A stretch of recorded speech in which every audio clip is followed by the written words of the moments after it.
করছো তোমরা শিবটা জেনে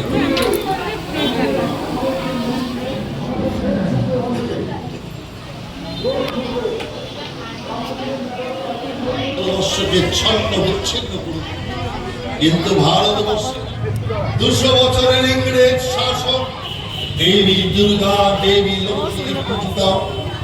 ভারতবর্ষ রামচন্দ্র শ্রীকৃষ্ণের আজীবন বুড়ো শিরগি বাজে নিত্যকালী যে আপনারা যেখানেই যাবেন এই দুটো থিমের উপরে কথা বলবেন।